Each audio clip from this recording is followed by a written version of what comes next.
countries that are members of the 1961 Hague Convention may need to be authenticated with an apostille issued by the U.S. Department of the State. That's the Secretary of State. What are they talking about? The documents that you receive from the state, which will be what we talked about, the voting seal, the birth certificate, the receipts. You're going to make a copy of all this keep it for yourself. Also, you're going to send these original documents. You're going to send them with a seal down to the federal, because they're going to send them back to you. You're going to send it to a U.S. federal official, and they're going to send you a bigger seal with it verified. And, of course, a letter of consent as well. The 1961 Hague Convention are non-Hague countries. Again, 1961 Hague, which is spelled Hague, Hague Convention, which are countries that have no dealings with the United States government at all.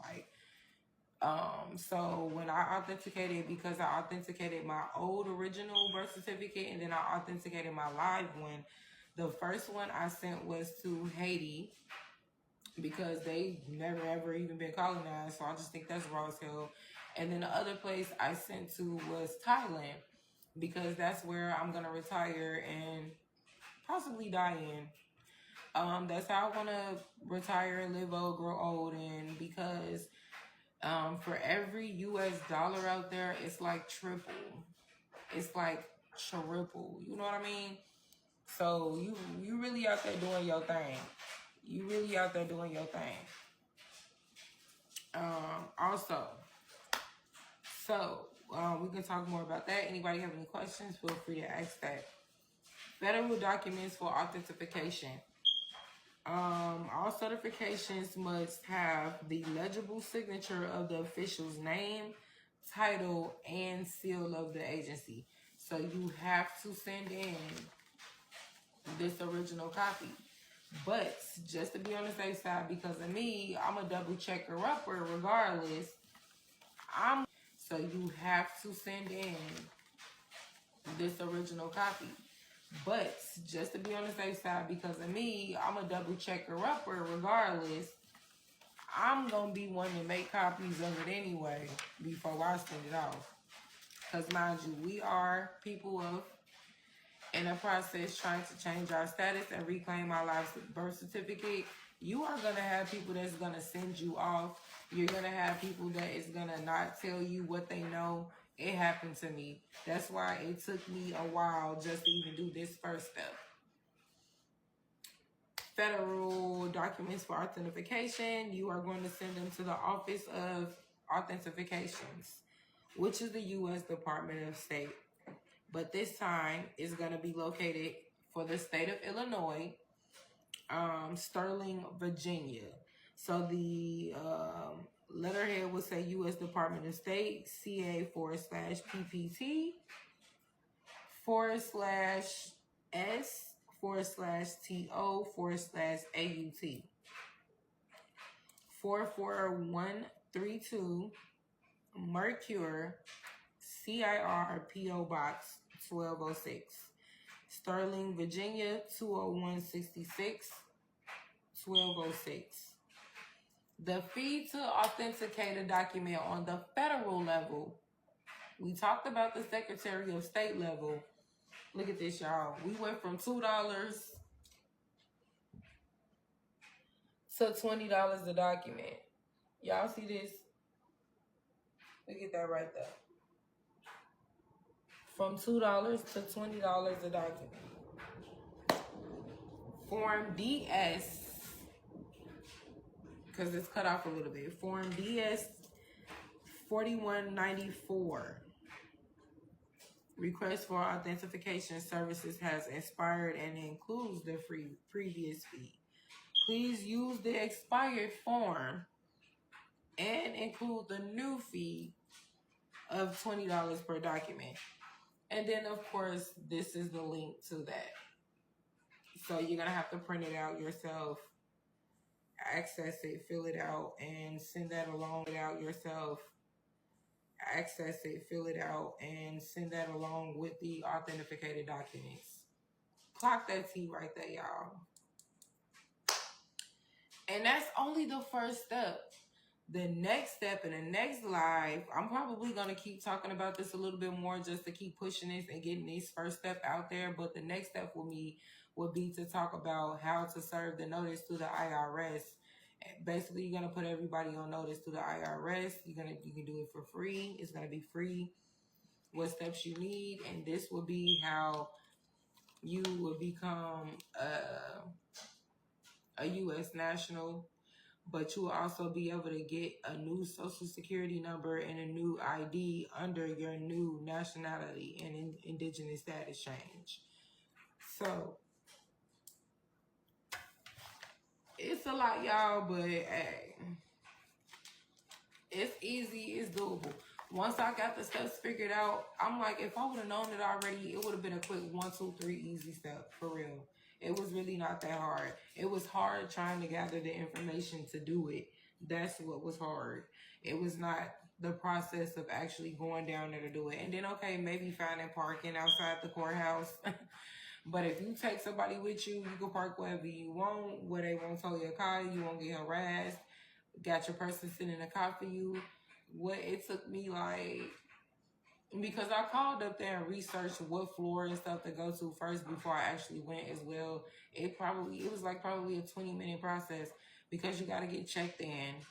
You got to go through the metal detectors and all that. So I was out in like 20, 30 minutes. If it's not a line, you got some people, but go in the morning. Early bird gets the worm, and that's what I did. So I was quick in and out.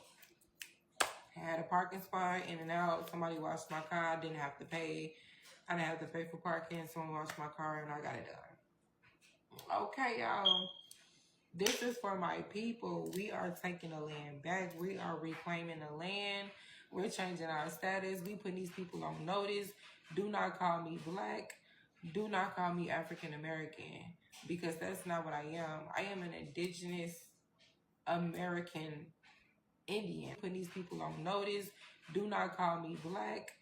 Do not call me African American, because that's not what I am. I am an indigenous American Indian. I am a Amarucan. Okay. From Illinois.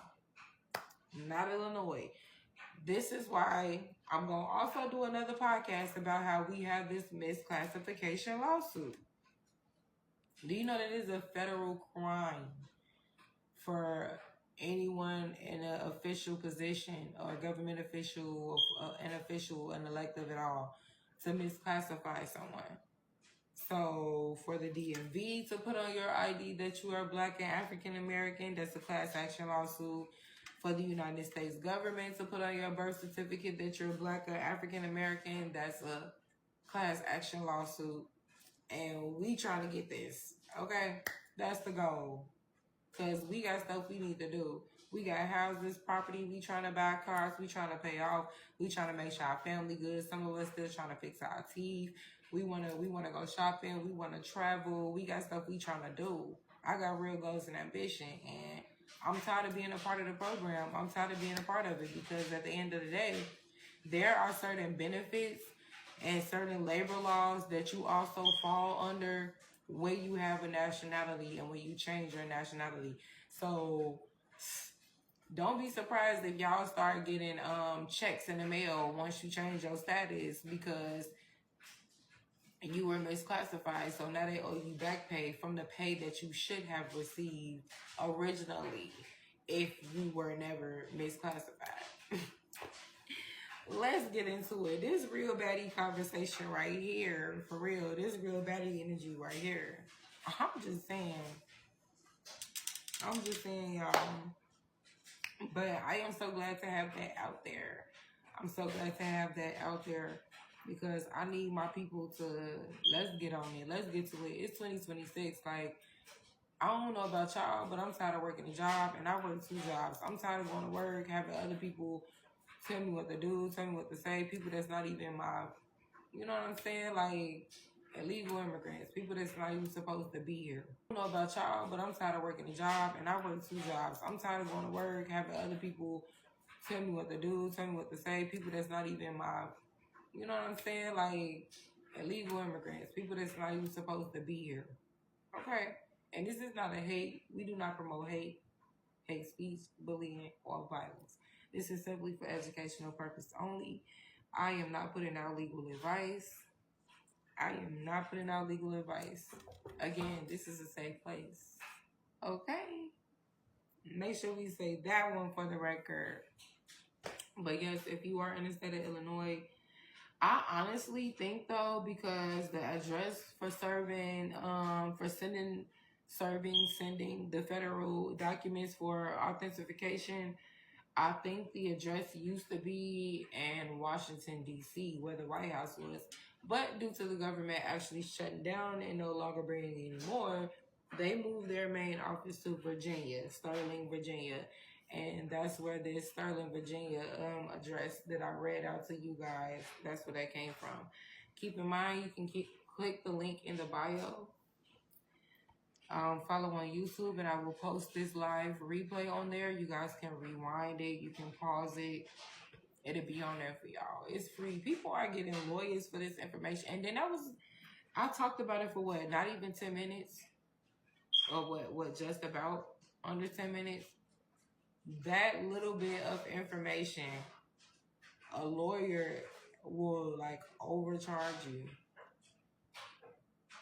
unless you get some free consultation, but you have to research. Researching is so important, y'all. It is so important. But yes.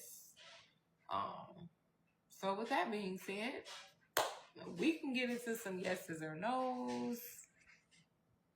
We can get into some reads. Other than that,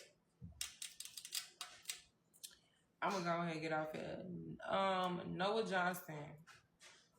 Don't spam my page, friend. You over there doing too much trying to get 5 people to, yeah. Don't spam my page or I'm gonna have to block